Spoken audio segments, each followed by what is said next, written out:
నమస్తే. ఇన్నాళ్ళు నన్ను సపోర్ట్ చేస్తూ, ఎంకరేజ్ చేస్తూ మీ ప్రేమని నాకు అందిస్తున్న ప్రతి ఒక్కరికి కృతజ్ఞతలు.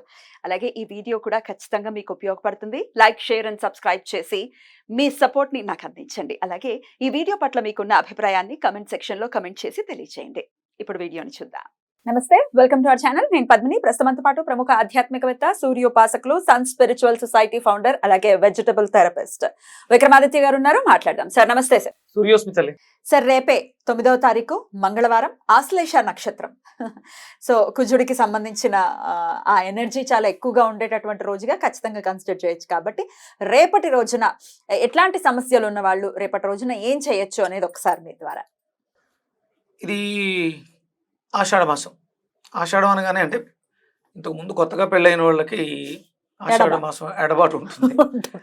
అంటే ఎందుకు ఎడబాటు ఉంటుంది అంటే మనం ఈ తొలకరి చినుకులు పడిన తర్వాత ప్రకృతిలో ఉన్నటువంటి క్రిమికీటకాలన్నీ కూడా మనకి పైకి లేస్తూ ఉండడం జరుగుతుంది. అలాగే వ్యవసాయదారులు వ్యవసాయానికి చేసుకోవడానికి, పనులకు వెళ్ళడానికి యోగ్యమైనటువంటి సీజన్. ఇప్పుడు కొత్తగా పెళ్ళైన వాళ్ళ ఇదితో కొత్తగా పెళ్ళైనటువంటి జంటలు అన్యోన్యంగా ఉండడం ఒకటి, ప్రకృతిలో మార్పులు జరుగుతూ ఉంటాయి కాబట్టి వాళ్ళు ఆ సమయంలో సంగమిస్తే పుట్టబోయే బిడ్డలు మంచిగా ఉండరు.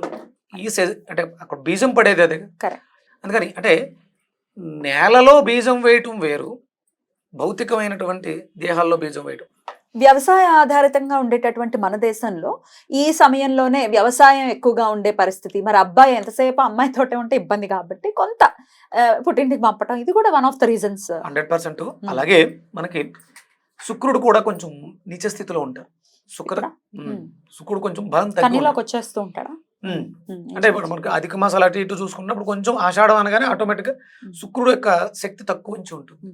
మనకంటే జ్యేష్టము ఆషాఢం 2 నెలలు కూడా శుక్రుడు యొక్క శక్తి తక్కువగా ఉంటుంది. ఇంకొక 2-3 వారాల్లో శుక్రుడికి మళ్ళీ బలం పెరుగుతూ ఉంటుంది. అది కూడా కారణం. ఎందుకంటే కలిసి ఉన్నప్పుడు శుక్రకారకత్వం, స్త్రీ శక్తి బలహీనంగా ఉన్నప్పుడు వీళ్ళిద్దరిలో పొరపచ్చాలు వచ్చే అవకాశం ఉంటుంది. ఆ పొరపచ్చాలు రావటం వల్ల కలిసి ఉంటే వచ్చే చిన్న చిన్న చికాకులు పెద్దవైపోయే అవకాశం ఉంటుంది. కాబట్టి ఆ గ్యాప్ తీసుకోవడం, ఈ ఆషాఢ మాసంలో గ్యాప్ తీసుకోవడం వల్ల ఆ ఎడబాటు దగ్గర చేయడానికి దోహదం చేస్తుంది. అందుకని దూరం పెట్టడం జరిగింది. ఇది మీరేమో సర్వార్థ సిద్ధి యోగం, మంగళవారం ఆశ్లేష నక్షత్రం అన్నారు. మరి ఇదే ఒకటి బేస్మెంట్ మాట్లాడుకోవద్దు, తెలియద్దు. అంటే ఆల్రెడీ వివాహం అయి ఎడబాటులో ఉన్న వాళ్ళకి, పుత్ర సంతానం, మంచి సంతానం కావాలనుకునే వాళ్ళకి ఇది ఒక అద్భుతమైనటువంటి సర్వార్థ స్థితి. ఇక వివాహాలు జరగట్లేదు, వివాహాలు జరగాలి, మంచి సంబంధాలు రావాలి అనుకున్న వాళ్ళకి కూడా మంచి యోగం. ఇక్కడ మంగళవారం కుజహోరతో స్టార్ట్ అవుతుంది. దీన్ని మనకి ఇక్కడ అంటే కుజుడు కళ్యాణాలకి, మనం వివాహ దోషాలకి పరిహారం తీసుకుంటాం. అలాగే శుక్రుని కూడా కారకత్వానికి తీసుకుంటాం కళ్యాణాలు అవటానికి. అంటే భార్యస్థానం కళ్యాణకారకు శుక్రుడే. స్త్రీ పురుషులు ఇద్దరిలో కూడా సప్తమం, 7th హౌస్ అధిపతి శుక్రుడు. పార్ట్నర్షిప్స్ అవి బాగుండాలి అంటే శుక్రుడు బాగుండాలి. అందుకని మంగళవారం శుక్రహోరలో ఏదైనా మనం ఒక ఈవెంట్ లాంటిది చేసుకోగలిగితే ఈ కళ్యాణానికి సంబంధించినటువంటి దోషాలు పోతాయి. అలాగే రేపు తారీఖు ఎంతమ్మా? 9వ తారీఖు. 9. దానికి అధిపతి ఎవరని చెప్తాను నేను? నేనైతే శుక్రుడు అని చెప్తాను. నేనైతే శుక్రుడు చెప్పడం కాదు, వేదిక్ ఆస్ట్రాలజీ చెప్పేది శుక్రుడే.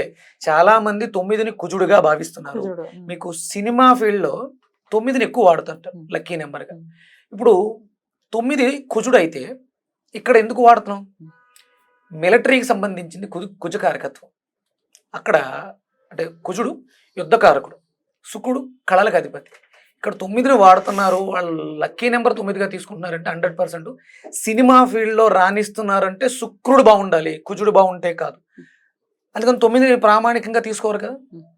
మీకు నేను దానికి ఈక్వేషన్ కూడా చెప్తాను. నేను ఎందుకు 9గా తీసుకున్నాను, ఎందుకు కుజుడికి 6 ఇచ్చాను అంటే, కన్యారాశి ఎంత అవుతుందమ్మా?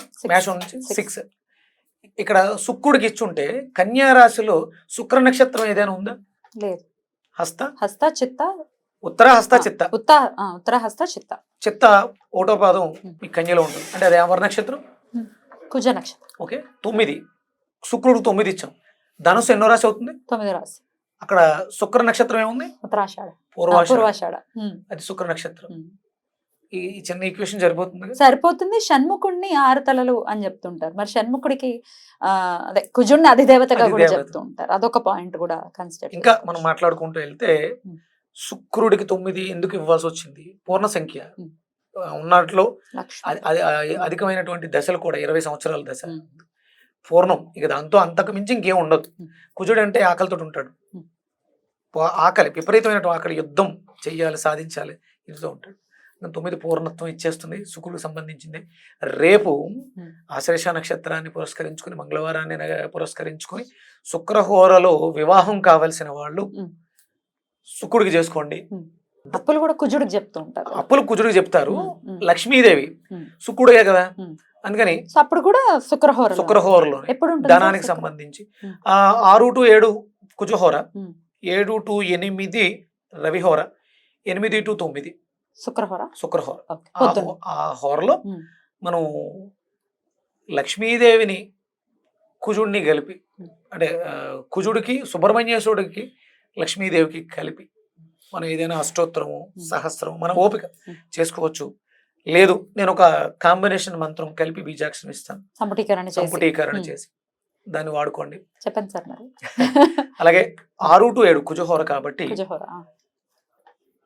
తూర్పుకి తిరిగి సూర్యోదయ సమయంలో ఆ కుజహోరలో శరవణ భవ మంత్రం ఉంది కదా, శరవణ భవ, ఆ మంత్రాన్ని విడదీసి అంటే ఎలా చెప్పాలి, సార్ శరవణ భవ, అందరికీ శరవణ భవ అంటూ వచ్చు, కానీ విడదీసి అనాలి. అంటే మన శరీరంలో ఉన్నటువంటి షట్చక్రాలు కూడా యాక్టివ్ అవుతాయి. ఆ సూర్యోదయ సమయంలో ఆ కుజహోరలో, మంగళవారం ఉదయం కుజహోరలో ఈ మంత్రాన్ని యథాశక్తి ఒక 10-15 నిమిషాలు ఆ మంత్రాన్ని అంటూ ఉంటే మన శరీరంలో షట్ చక్రాలు కుజుడికి సంబంధించినటువంటి యాక్టివ్ అవుతాయి, ఎనర్జరైజ్ అవుతాయి, మూలాధారం శక్తివంతం అవుతుంది. మంగళవారం కుజుడికి ఇది కాబట్టి, మూలాధారం రంగు ఎరుపు కాబట్టి కుజుడికి ఎరుపును కూడా మనం తీసుకుంటాం. మూలాధారం శక్తివంతం అవడానికి మనకున్న సమస్యలు, ఆర్థిక సమస్య అంటే మీరు అప్పులు ఎందుకు అవుతాయంటే మూలాధారం బలహీనంగా ఉన్న వాళ్ళకి సర్వైవల్, ప్రాస్పెరిటీ, అబౌండెన్స్ తక్కువగా ఉంటుంది. అదే మూలాధారం అతిగా చైతన్యవంతమైన వాళ్ళకి డబ్బు సంపాదన మీద వ్యామోహం అధికంగా ఉంటుంది, దానివల్ల నిద్ర పట్టదు, దానివల్ల ఆరోగ్యం చెడిపోతుంది. కాకపోతే అంటే అందులో ఎనర్జీ లేదు, చైతన్యం అయిపోయింది, మూలాధార చక్రం చాలా పెద్దగా అయిపోయింది. వాళ్ళకి ఈ మంత్రం చేయడం ద్వారా తూర్పుకి తిరిగి చెవులు 2 ఇలా పట్టుకుని గుంజేళ్ళు, చెవులు 2 ఇలా పట్టుకుని, అంటే కుడి చేయి, అంటే ఎడమ చెయ్యి కింద ఉండాలి, కుడి చెయ్యి పైన ఉండాలి, ఈ చెవి దీని అంటే బొటన వేలు పైకే ఉండాలి, దీని కిందకి పుల్ చేస్తూ గుంజీలు తీయడం ద్వారా ఇన్హేల్, శ్వాస తీసుకుంటూ కిందకు కూర్చుని శ్వాస విడుస్తూ పైకి లేస్తూ 14 గుంజీళ్ళు తూర్పుకి తిరిగి అయిపోయిన తర్వాత ఆ మంత్రాన్ని, శరవణ భవ మంత్రాన్ని మీ ఓపిక 10-15 నిమిషాలు ధ్యానం చేస్తే అద్భుతంగా అన్ని రకాలుగానే ఉపయోగపడుతుంది. అద్భుతం. ఇక 8 to 9 ఏం చేయమంటారు శుక్రహోరలో? మీరు వీలైతే బొబ్బర్లు నానబెట్టి అమ్మవారికి నివేదన చేసి, లేకపోతే వీలైతే బొబ్బట్లు, తీపి పరవాన్నం లాంటివి చేసి లక్ష్మీదేవికి నివేదన చేసి 8 to 9 లక్ష్మీ అష్టోత్తరం, అంటే పొద్దుటే మనం ఎలాగ 6 గంటలకి చేసే కార్యక్రమం పూజ అయిపోయి ఉంటుంది, ఆ తర్వాత కూర్చుని లక్ష్మీ కవచం ఇచ్చాం మనం, లక్ష్మీ కవచాన్ని చదువుకోండి. దాంట్లో మీకు సంఖ్యా ప్రధానం కూడా ఉంటుంది, 9ని బేస్ చేసుకుని 3, 6, 9 ఉంటుంది, 3, 6, 9 కాంబినేషన్ ఉంటుంది. చాలా మంది దగ్గర యంత్రం కూడా ఇవ్వడం జరిగింది. ఆ లక్ష్మీ కవచాన్ని చదువుకోండి. ఇప్పుడు మళ్ళీ యంత్రం అన్నారు, యంత్రం ఇవ్వలేదు అని కంగారు పడదు. అయితే త్రికోణం యంత్రం అవుతుంది. మీరు ఒక ముగ్గుతో త్రికోణాన్ని లిఖించుకొని అష్టదళ పద్మాన్ని చుట్టూ వేసుకుని ముగ్గుతో దాని మీద నివేదన చేయండి, లక్ష్మీ కవచాన్ని చదువుకోండి. అలాగే ఇందాక మంత్రం సంపుటీకరణ చేసి చెప్తాను. కుజుడికేమో క్రామమ్మ. ఇక్కడ మనం ప్రధానమైనటువంటి కోరిక శుక్రుడు అనుకోండి, అక్కడ ద్రాముని యాడ్ చేస్తాం. ఓం క్రామ్ ద్రాం ద్రీం ద్రౌం సహ శుక్రాయ నమః. ఇక్కడ కుజుడిని సంపుటీకరణ చేసాం. లేదు మనకి కుజుడే కావాలి, అప్పుడు శుక్రుని ఎదరికి తీసుకొచ్చి ఓం ద్రాం క్రామ్ క్రీం క్రౌం సహ భౌమాయ నమః. బా. ఉమ్. కుజుడిని ప్రధానంగా చేసుకుందాం. అంటే అక్కడ సంతానం కావాలి, వివాహాలు ఆలస్యం అవుతాయి. లేదు, ద్రాంతో ఒక 108, క్రామ్ ద్రాం ద్రీం ద్రౌం సహ శుక్రాయ నమః 108 ఈ రెండు చేసేసుకుంటే అయిపోతుంది. ఈజీగా ఏమంటే చేసి శుక్రుడు తెలియదు మాకు, కుజుడు తెలియదు అనేది వద్దు, రెండు చేసుకుంటే అయిపోతుంది. ఒకసారి ముందు శుక్రుడు, తర్వాత కుజుడు ఒకసారి చెప్పండి సార్. ఓం క్రామ్ ద్రాం ద్రీం ద్రౌం సహ శుక్రాయ నమః. ఓం క్రామ్ ద్రాం ద్రీం ద్రౌం సహ శుక్రాయ నమః. ఓం క్రామ్ ద్రాం ద్రీం ద్రౌం సహ శుక్రాయ నమః. ఇది శుక్రుడు మంత్రం. Hmm. క్రామ్తో సంపుటీకరణ చేసాం. Hmm. ఇప్పుడు మనం కుజుడికి వెళితే ద్రాం సంపుటీకరణ అవుతుంది. ఓం ద్రాం క్రామ్ క్రీం క్రౌం సహ భౌమాయ నమః. ఓం ద్రాం క్రామ్ క్రీం క్రౌం సహ భౌమాయ నమః. ఓం ద్రాం క్రామ్ క్రీం క్రౌం సహ భౌమాయ నమః. రైట్, ఇలా చేసుకోవచ్చు. రైట్, 108 అద్భుతం. పెళ్లి, అప్పులు, ఇట్లాంటి సమస్యలన్నిటి నుంచి సంతానం. కూడా సంతానం, శుక్రుడివి కుజుడివి రెండు చెప్తున్నారు కాబట్టి బోల్డెన్ ఆస్పెక్ట్స్ ఉన్నాయి.